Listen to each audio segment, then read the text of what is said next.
My name is Charles, a Liberian. I have a daughter with cerebral palsy. On the very morning she was born, the very day, she was a day old when she was diagnosed with some abnormality, but it was not specified. Okay, the doctor wanted to also take her to Children's Center. There we were told she was diagnosed with cerebral palsy. The challenges that children with CP face are many. The first ones is being accepted into a school, is getting the transport to get to school, and then once they are in school, many of the teachers are not aware of the different types of cerebral palsy, the full range of cerebral palsy. Children with cerebral palsy, they are very smart children. They understand well, and they need good care and good education. For me, I want for my child to have a good education and a care. Multikids Africa, in conjunction with CPA Africa Scotland, and funded and supported by DFID and UK Aid,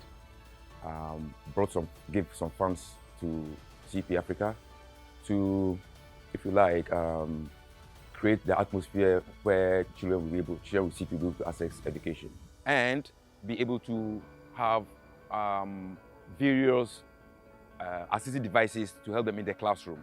And so we brought together 19 special education teachers and trained them on how to make and produce the APT chairs. APT is appropriate paper-based technology.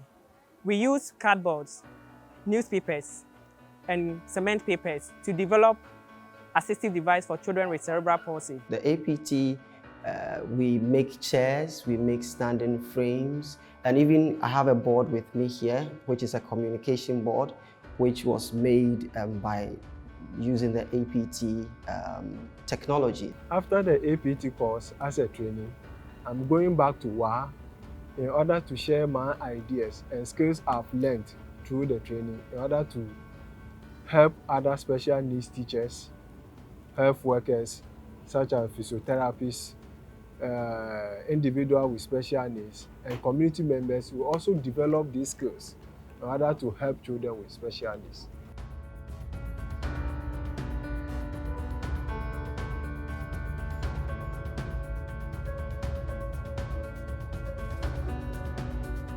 Unfortunately, most of the systems, the structures are centralized. The resources that are available in Accra cannot be found up north as a result of the lack of services. The children here who have got CP are very much neglected.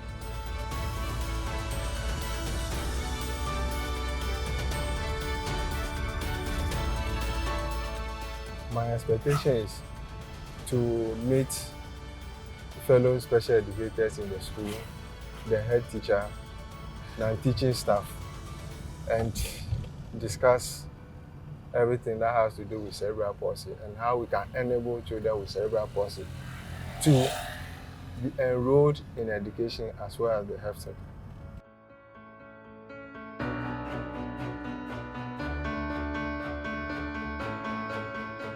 In terms of the schools you have visited, you have about 10% of the students in that school having cerebral palsy. Out of the 10% that are identified in those various schools, about 5 to 6% don't come to school regularly. The purpose of our visit was to monitor and evaluate whether or not they had made the chairs effectively and whether the chairs were fit for purpose.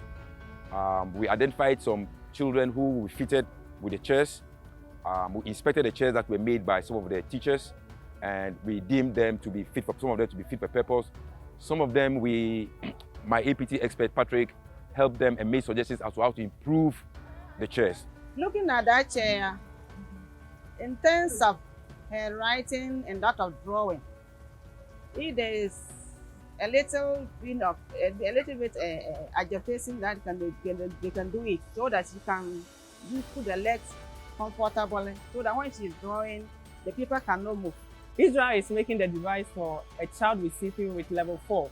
in his class. He started last year, but because of COVID, the work was not well completed. But with some support, the device will be able to be done and the child will try to use the device in school. One of the big drives of this project was to educate the teachers about cerebral palsy so that they can then educate their community, their school environment about cerebral palsy. It is very good to collaborate between the teachers and the specialists, and in between we need to have CBR workers, people that are in the community that will make this children will be able to liaise between the therapist and the teachers, so that when these children leave my center as a therapist, they will be able to have continuity of care. When these children leave their classrooms or their schools, this CBR worker is still there to make sure that the child has learned the right things and is producing the right response. Initially, when I came here with C people, the whole idea of handling individuals with cerebral palsy in terms of assistive devices, the people were not collaborating with me until the whole crew, that the trainers came from Accra. Now they've realized, they've seen how serious the palsy. So I think from today onwards, after the visit, the head and other stakeholders involved will try to collaborate and see how best they can work together to assist the school.